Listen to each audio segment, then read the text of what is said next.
Today is going to be another great day. I found a craftsman with an amazing life story and beautiful pottery. Hi, Akira. Yeah, Eric. Hi, I'm Eric Gorges. Thank you How are for you? coming. Yeah, great. Nice to meet you. Thank you. It's nice to meet you. Yeah, come in. Thank you. Wow. Check this place out. Man, this is cool. Look at all the artwork. This is amazing. Thanks. You make all kinds of stuff. Yeah, I'm trying. Yeah, this is really cool. I love the style and the texture and the color. Look at that color, it's so vibrant. Yeah, those are wood-fired. Wood-fired? Yeah, no glaze at all. And 50 hours of firing and ash fall onto the pot and start to melt. And look at this. That's crazy. Something like this.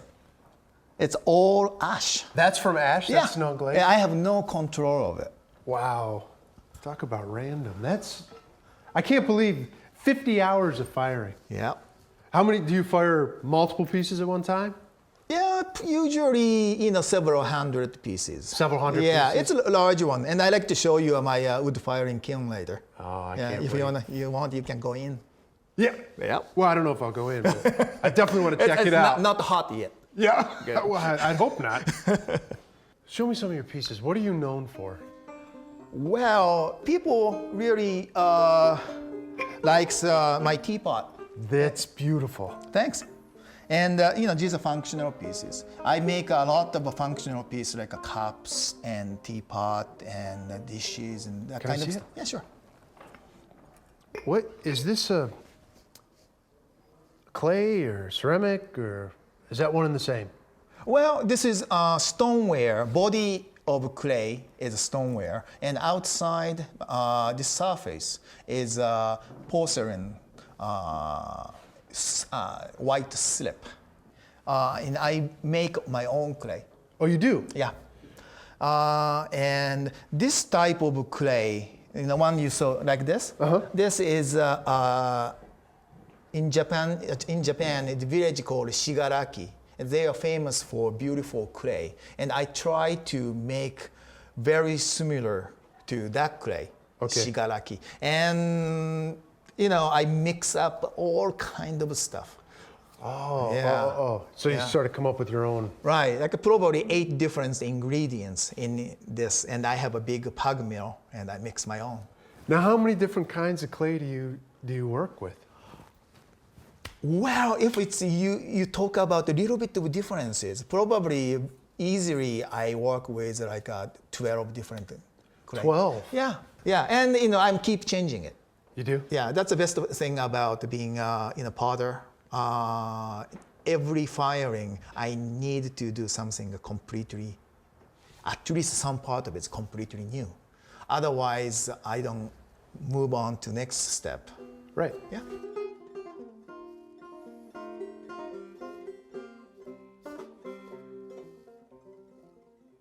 So tell me about your childhood. Well, I was born in Osaka, Japan. Okay. And I have 3 older brothers. 3 older brothers. Yeah.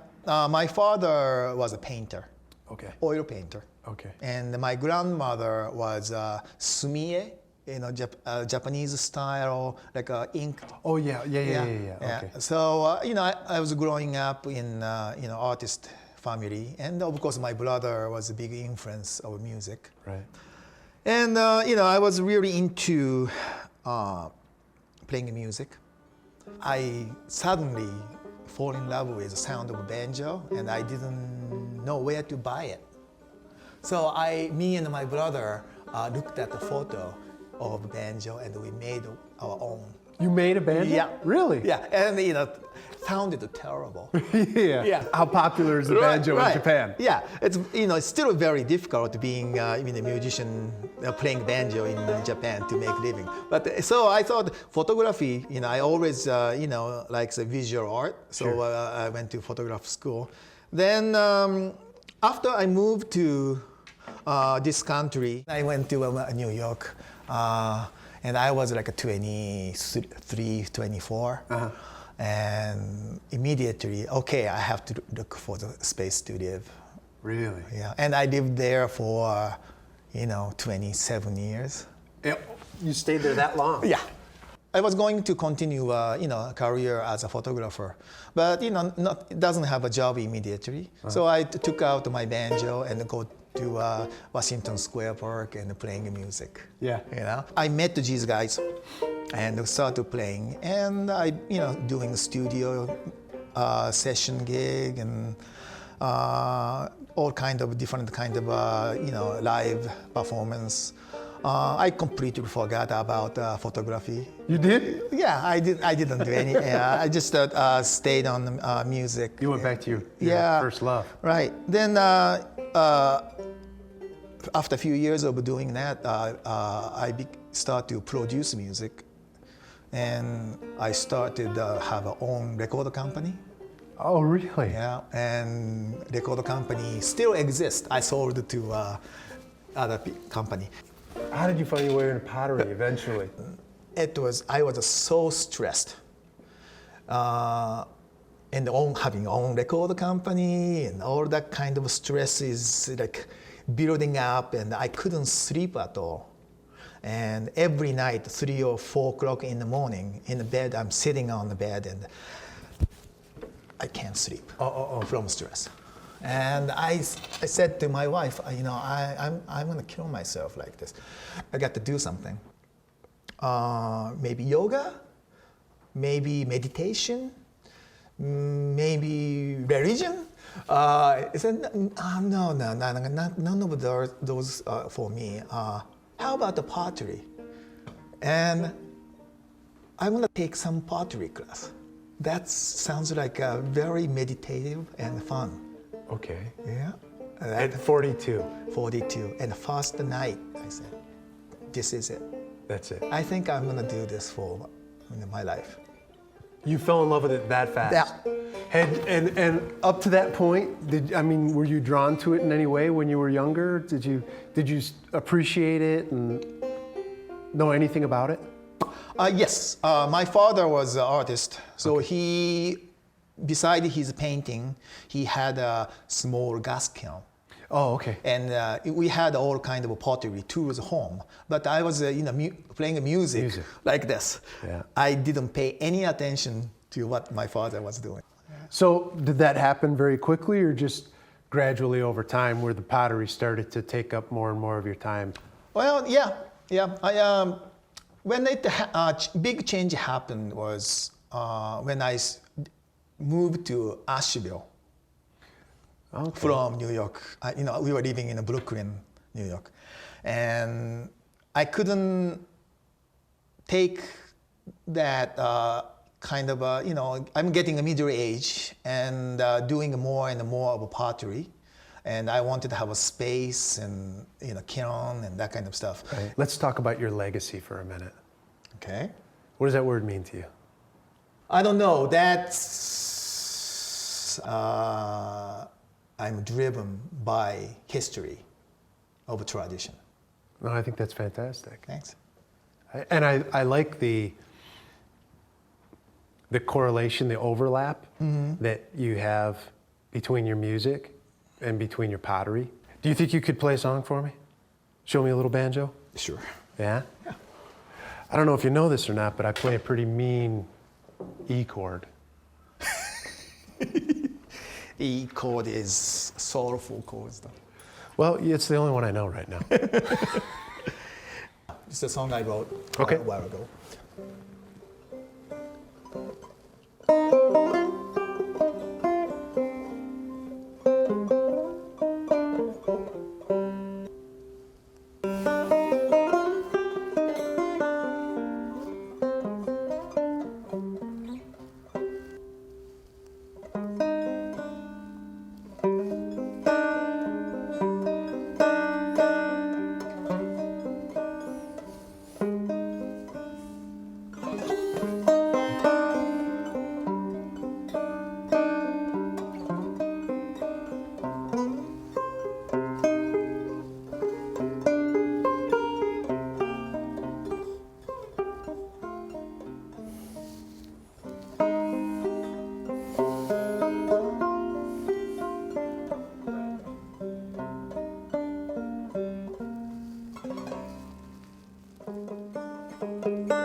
Wow.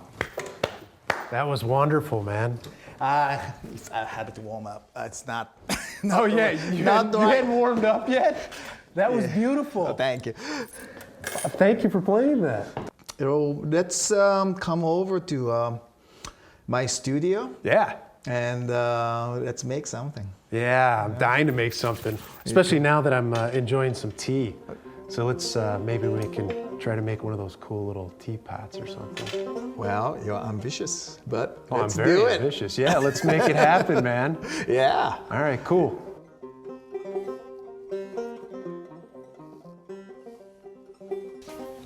Oh, check this out. What's this? This is my wood firing kiln. This is a wood firing kiln? Yeah. So how does this work? Well, I put my work in here. Okay. And well, usually I stand inside, and my assistant give me a piece, my unfired piece. Then I start, You start stacking it up? Yeah, yeah. Then after that all filled, this lid can slide.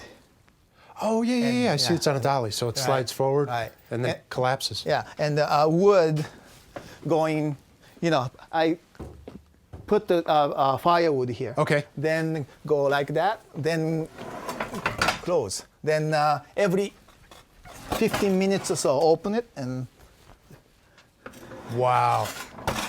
like that. And you told me earlier that sometimes you'll have a burn that goes for 50 hours? Yep. Holy smoke. How often do you have to keep loading wood? Well, after the peak is coming, we'll go every 15 minutes. Really? Yeah. What do you do in the middle of the night?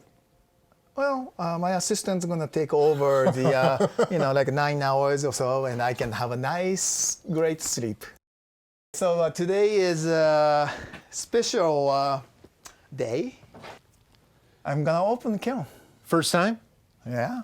Nice. It's still a little warm. I think about 90 degree right now. Oh yeah? Yeah.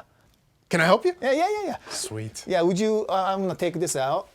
What can I do? Where do I stand? Well, it doesn't matter anywhere. Ow! It's hot. This is exciting. And you haven't seen any of this yet, so you're not really sure. No, and if I'm apologize right now if I scream and.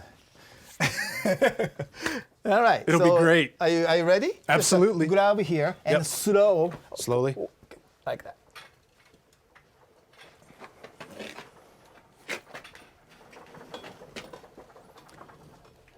More. Look at that. More. Little more. Okay, that's good. Wow. I don't know. Okay, That's beautiful. Look at that. that's good. I think that'll be, this is a quite good firing. This is beautiful work. Thanks. I'm not going to help you unload this, am I? Not today. Oh, thank God. Well, I go like this, but I'm not doing the whole thing today. Okay. Yeah. Okay. Let's go in and make something. Yeah. Yeah. The fun part. Imagine spending all this time working on a masterpiece, and then you put it in a wood-burning kiln, and not really having a ton of control over the color, whether it's going to break, whether it's going to dry out or explode. The panic of waiting for that first view to see if you've created something special or you've destroyed your work has to be exhausting. It takes a tremendous amount of dedication to your craft to endure that pain over and over. We're going to make a teapot today. Awesome. And this is my template. Okay. And I'll cut it, then put that on the top of a form. What should I do with all these little things here? You don't have these. Yeah, I don't have those, Dang it. See what happens? You invite the new guy in? Yeah. Perfect. All right. Then, when you put this on the top of a form, Okay. and then scratch those straight cut side. Does this like sort of score it up so that the other Right. side can stick to it? Exactly. And the scoring this and the scoring, okay, Okay. scoring this side. Right? Okay. Then I have vinegar. And vinegar works better than just the regular water. How come? Ah, gosh, that's a good question. It just does. Yeah, I'll tell you. Off camera, tell me. Yeah, give me a, yeah. Well, this is pretty fun. Mm-hmm. It's relaxing, you know? Yeah, that's, I told you, that's why I started doing this. It's a good meditational. Here we go. Pinching, this is the seam part, like that. Okay. There's the seam. Yeah. Yeah, that's good. Pinch it. Yeah, and completely opposite side. Pinch same way. Okay. Got it? I think so. Yeah, How's that? that's good. That's good. Can I squeeze them together really good? Yeah, like, it's push little by little and meet in the middle. Oh, okay. Yeah. Okay, I'm watching you. You got it? Yeah, I think so. Pinch, pinch. Good. Okay, what are we making next? Okay, then make a coil. Making a coil is not easy too. It's even coil. Is that where we're going with this? Is we just want it to be even diameter? Right, that's good. And not too much. Not more. too much. Okay. Okay, so it's making lengths 2 of those like this. Okay. 4 corners has a little. Vinegar? Yeah, if you wet with vinegar, and then also seam, those cross inside, that's also going to be vinegared. Okay. Yeah. Is this what seals it? Now this is gonna seal it. Oh. Yeah. Yeah. Let me see. That's good enough. Good enough. Oh, I'm sorry. Beautiful. No. Yeah, I appreciate the it's honesty. Beautiful. Mine looks nothing like that. His. Mine. Here, you hold this one. Probably your teapot will leak, but it's a first piece. It's okay. I love your honesty. Well, you're holding right it and pinch it. Oh, boy. That's good enough. That's good enough. Okay. I guess you don't like when I say good enough. Okay, hold that piece of clay and then mix very. Is this for the handle? No, and go in the spout. Okay. Right? Go in the spout, then secure there. Okay. Then bring this down, and then you see. Do you see like that? Coming out? Yeah, mine's stuck. Oh, there it is. Good. Yeah, got it. Then make sure that pull out in this. We are going to. Like that. Exactly. Getting very close to end. Now we have to make a lid.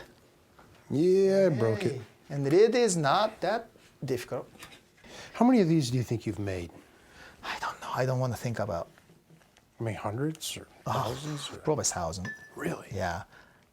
And each one is different. Sure. And I get better every time. Well, sometimes it's not better than the last one I made, but more you make same design,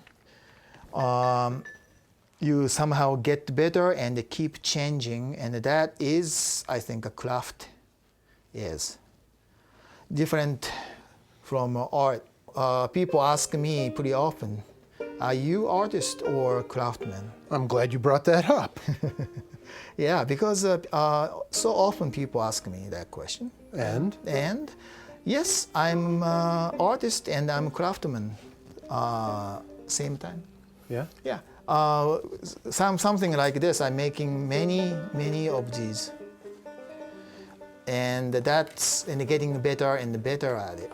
And that's craftsman. And then coming up new design, always something new. That's the artist side. That's artist side. And if you don't have an artist side as a craftsman, you I don't think you're stuck. My teapot didn't really look like his teapot, you know, right next to each other. From a far distance, it probably looked all right, but it got sort of squatted down. There we go. Nice. All done. Couple of tea kettles. Beautiful. Thanks again, man. Thank you.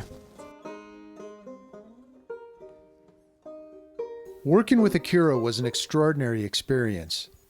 He discovered his love for pottery later in life, and spending time with him made me realize it's never too late to try something new. Akira's work in music and clay brings joy to many people, and that's his legacy.